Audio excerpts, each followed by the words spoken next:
Assalamualaikum warahmatullahi wabarakatuh. Saya Agung Herdiansyah, guru P3K Bahasa Inggris SMP Negeri 1 Babakan.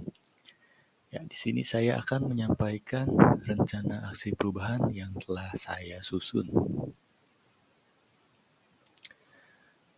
Untuk pendahuluan, dalam rangka mewujudkan perannya sebagai pelayan masyarakat, aparatur sipil negara diharapkan dapat melaksanakan tugasnya melalui pelayanan birokrasi yang profesional dalam menghadapi tantangan global.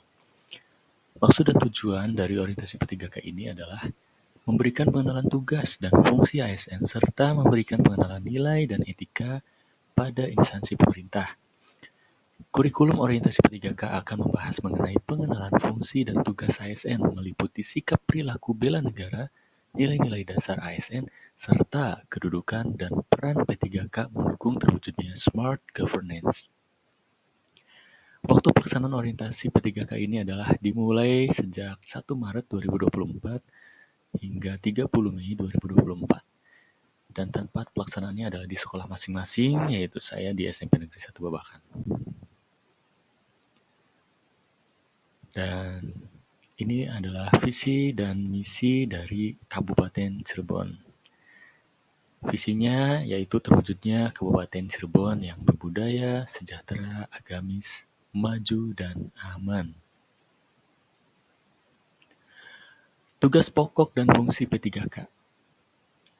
Yang pertama, melaksanakan pembelajaran yang bermutu, menilai dan mengevaluasi pembelajaran, serta melaksanakan perbaikan dan pengayaan. Yang kedua, meningkatkan dan mengembangkan kualifikasi akademik dan kompetensi secara berkelanjutan sejalan dengan perkembangan ilmu pengetahuan teknologi dan seni. Ketiga, bertindak objektif dan tidak diskriminatif atas pertimbangan jenis kelamin, agama, suku, ras, dan kondisi fisik tertentu, latar belakang keluarga, dan status sosial ekonomi peserta didik dalam pembelajaran. Yang keempat, menjunjung tinggi peraturan perundang-undangan, hukum, dan kode etik guru serta nilai agama dan etika. Yang kelima, memelihara dan memupuk kesatuan dan persatuan bangsa. Dan ini adalah matriks rencana hasil kerja P3K selama kontrak yang saya susun. Yang pertama, menyusun rencana pembelajaran atau RPP atau modul ajar. Nah, tujuan kinerjanya adalah mempermudah, memperlancar, dan meningkatkan hasil proses belajar mengajar. Juga untuk melihat, mengamati, dan memprediksi program pembelajaran sebagai kerangka kerja yang logis dan terencana. Indikatornya adalah pendidik dapat melaksanakan kegiatan belajar mengajar dengan lebih terarah dan berjalan secara efektif dan efisien. Waktunya yaitu setiap awal tahun ajaran baru. Yang kedua, melaksanakan kegiatan pembelajaran interaktif dan kolaboratif, misalkan diskusi, investigasi kelompok, debat, presentasi, proyek, kuis, pertunjukan drama, dan lain-lain. Tujuan kinerjanya adalah untuk membangun dan mengembangkan potensi peserta didik, meningkatkan kolaborasi dan partisipasi peserta didik dalam pembelajaran bahasa Inggris, menumbuhkan keterampilan peserta didik abad 21 yaitu Forces, Communication, Collaboration, Critical Thinking, dan Kreatif. Indikatornya adalah pendidik dapat menciptakan kegiatan pembelajaran yang interaktif dan kolaboratif. Kemudian yang ketiga adalah menggunakan teknologi dalam kegiatan pembelajaran bahasa Inggris. Tujuan kinerjanya adalah menumbuhkan keterampilan peserta didik abad 21 yaitu Forces yang tadi sudah disampaikan. Intinya supaya siswa juga terampil dalam menggunakan teknologi digital. Kemudian yang kedua adalah meningkatkan motivasi dan partisipasi peserta didik dalam pembelajaran bahasa Inggris. Yang ketiga, indikatornya yaitu pendidik dapat membangun pembelajaran yang bermakna dan menyenangkan dengan menggunakan penggunaan teknologi, mengoptimalkan penggunaan teknologi dalam kegiatan pembelajaran. Kemudian, rencana yang keempat adalah melakukan penilaian peserta didik dengan memanfaatkan teknologi, misalkan menggunakan aplikasi Kahoot, Quizzes, Google Form, dan lain-lain. Tujuan kinerjanya yaitu untuk mengukur kemampuan peserta didik dengan efektif dan efisien. Yang kedua, mempercepat proses analisis dan pengelolaan nilai peserta didik. Yang ketiga itu meningkatkan antusias peserta didik dalam mengikuti penilaian. Indikatornya pendidik dapat melakukan penilaian peserta didik memanfaatkan teknologi sehingga lebih efektif dan efisien dalam menganalisis dan mengolah nilai peserta didik. Rencana yang kelima yaitu meningkatkan kompetensi guru melalui kegiatan-kegiatan di tingkat MGMP Bahasa Inggris Kabupaten Cirebon. Tujuan kinerjanya untuk memperluas wawasan dan pengetahuan khususnya materi pembelajaran, penyesuaian silabus, penyesuaian bahan-bahan pembelajaran, strategi pembelajaran, dan metode pembelajaran yang inovatif dan profesional. Yang kedua, menjadi wadah musyawarah kerja untuk berbagi pengalaman serta saling memberikan bantuan. Indikatornya, pendidik dapat mengikuti secara maksimal kegiatan-kegiatan yang diselenggarakan MGMP Bahasa Inggris. Kemudian rencana yang ke-6 yaitu melaksanakan tugas tambahan sebagai misalkan pembina ekstrakurikuler di sekolah. Kebetulan saya itu pembina di Paskibra. Tujuan kinerjanya yaitu menyusun program kerja tahunan dan laporan kegiatan ekstrakurikuler. Yang kedua, melaksanakan kegiatan-kegiatan pembinaan kepada siswa anggota ekstrakurikuler. Indikatornya, pendidik dapat melaksanakan tugas tambahan dengan maksimal. Ya, ini rencana yang ke-7, yaitu berpartisipasi aktif dalam kegiatan pengembangan diri, misalnya webinar ataupun diklat-diklat.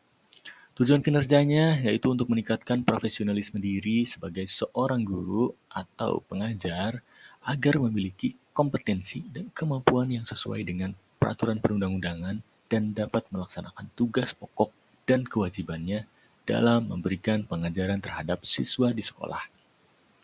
Indikatornya pendidik mengikuti kegiatan pengembangan diri seperti webinar dan diklat. Rencana yang ke-8, kegiatannya adalah menumbuhkan pembiasaan atau budaya literasi peserta didik. Contohnya adalah membaca teks, menganalisa infografis, menyimak video, mendengarkan rekaman percakapan, dan lain-lain. Tujuannya yaitu untuk menumbuhkan budaya literasi peserta didik dalam kegiatan pembelajaran maupun di luar pembelajaran.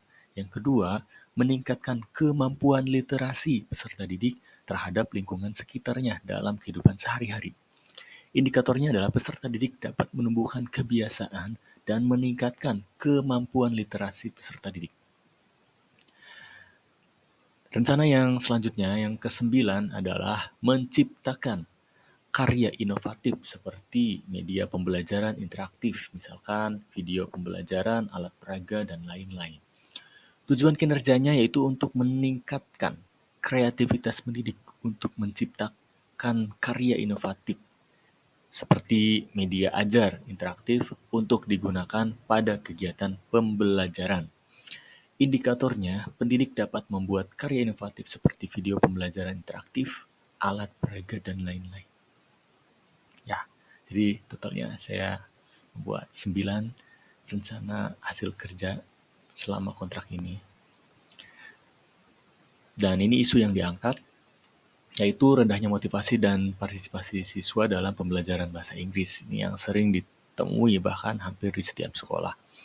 Gagasan yang diangkat yaitu untuk mengatasi permasalahan rendahnya partisipasi siswa dalam pembelajaran bahasa Inggris ini diantaranya adalah dengan pembelajaran interaktif dan kolaboratif yang menggunakan media teknologi pembelajaran kekinian.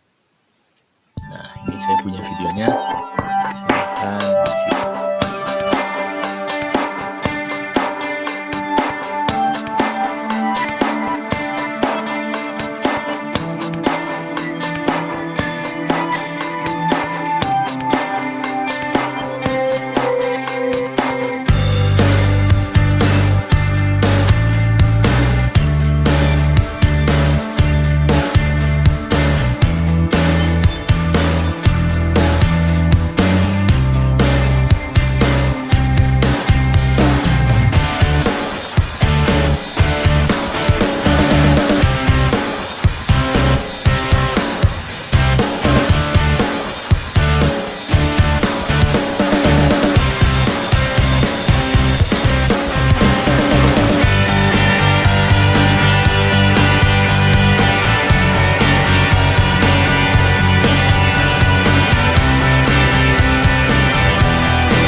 Ya, jadi itulah tadi presentasi yang saya sampaikan mengenai rencana hasil kerja saya ke depannya, ini rencana aksi perubahan, dan kesimpulannya berarti tadi saya akan eh, telah membuat 9 rencana aksi ya, seperti yang sudah disampaikan. Dan sebelum saya tutup, saya mempunyai quotes yaitu, milikilah impian yang tinggi sebab impian akan membangkitkan motivasimu untuk bertindak. Terima kasih, saya Agung Herdiansyah. Wassalamualaikum warahmatullahi wabarakatuh.